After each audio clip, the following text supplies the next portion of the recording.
Princess Zara of the Crythian Empire had been trained since birth to view pain as a weakness that only lesser beings experienced, and her people prided themselves on their ability to endure anything through sheer mental discipline and advanced technology that dulled their nervous systems. She stood tall at 7 feet with silver skin that shimmered under the lights of her warship, and her purple eyes showed no emotion as she commanded her fleet through the outer regions of human space, because emotions were considered primitive flaws in her culture. The war between the Crythian Empire and humanity had raged for 3 years, and Zara had never understood why humans fought so fiercely when they were so fragile and emotional compared to her superior race. But everything changed when her ship was damaged during a battle near Earth,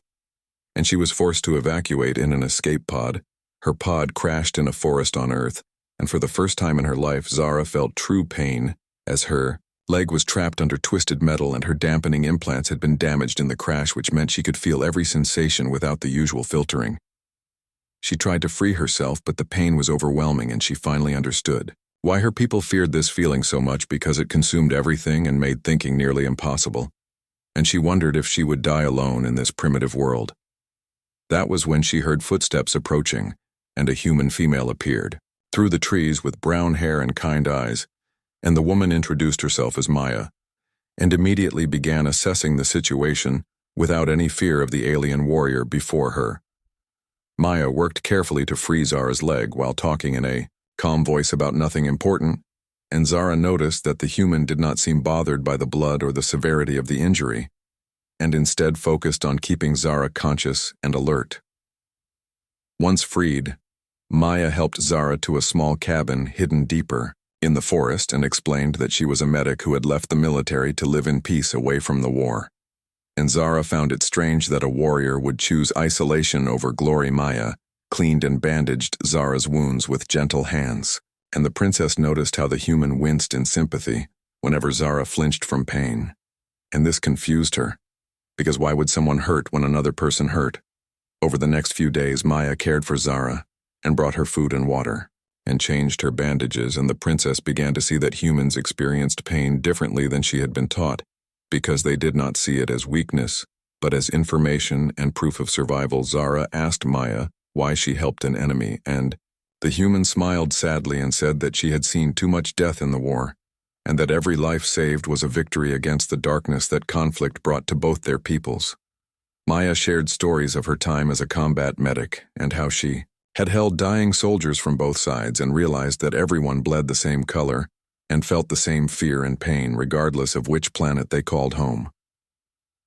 The princess began to understand that her people's view of pain as weakness had made them cold and unable to connect with others, because they had removed something fundamental to the experience of living and feeling and growing. One evening, as Maya sat beside her, Zara reached out and took the human's hand and felt the warmth of her skin and the steady pulse of her heartbeat, and for the first time the princess felt something she had no word for in her language, but humans called it compassion. Maya did not pull away, but instead squeezed Zara's hand gently,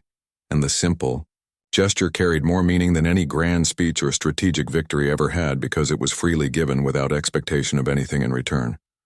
Zara confessed that she had been wrong about humans and about pain, and about what made someone strong, and Maya listened without judgment and said that admitting mistakes was the first step toward becoming better than what you were before. The princess asked what would happen when she healed, and Maya said honestly that she did not know, but that she hoped Zara would use what she learned to help end the war, rather than continue it, because both sides had lost too much already. As the days passed, Zara's leg healed, and her feelings for Maya grew into something that her culture had no framework for understanding, because love required vulnerability, and her people had engineered vulnerability out of their existence. Zara realized that a night spent in pain had taught her more about life than centuries of Crythian philosophy, because pain connected her to her body and to the present moment and to the person who had chosen to ease that pain, despite having every reason to let her suffer. When the time came for Zara to leave, Maya offered her supplies and a map to the nearest neutral zone, and the princess felt her chest tighten with an emotion she now recognized as sadness, because leaving meant losing the one person who had shown her what it meant to truly live. Zara pulled Maya close and pressed their foreheads together in a gesture of deep respect from her culture, and whispered that she would find a way to end this war so that no one else would have to choose between duty and compassion. Maya smiled with tears in her eyes and told Zara that she believed in her and that believing in someone was the most powerful gift one person could give another, because it meant you saw who they could become rather than who they were. The princess left the cabin and made her way to the neutral zone where she contacted her fleet and returned to her people, but she was no longer the same commander who had crashed on Earth weeks before. Zara used her position and influence to open secret communications with human leaders, and she spoke of what she had learned about pain and connection and the cost of viewing others as lesser beings simply because they felt things differently. Her own people resisted at first because change frightened them, but Zara persisted, and slowly, others began to listen and consider that perhaps strength came not from avoiding pain but from choosing to feel it and continue forward anyway. The war did not end overnight, but it began to shift as more voices on both sides called for peace and understanding rather than domination and destruction. And Zara knew that Maya's kindness had planted a seed that would grow into something neither of their peoples could have imagined. Years later, when the treaty was finally signed, Zara returned to Earth and found Maya still living in her cabin, and the human smiled when she saw the princess and said she had been waiting because some connections transcended species and war and time itself. Zara took Maya's hand once more and felt the same warmth and steady pulse and knew that pain had not been her weakness but rather the gateway to understanding what it meant to be truly alive and connected to another soul in this vast universe.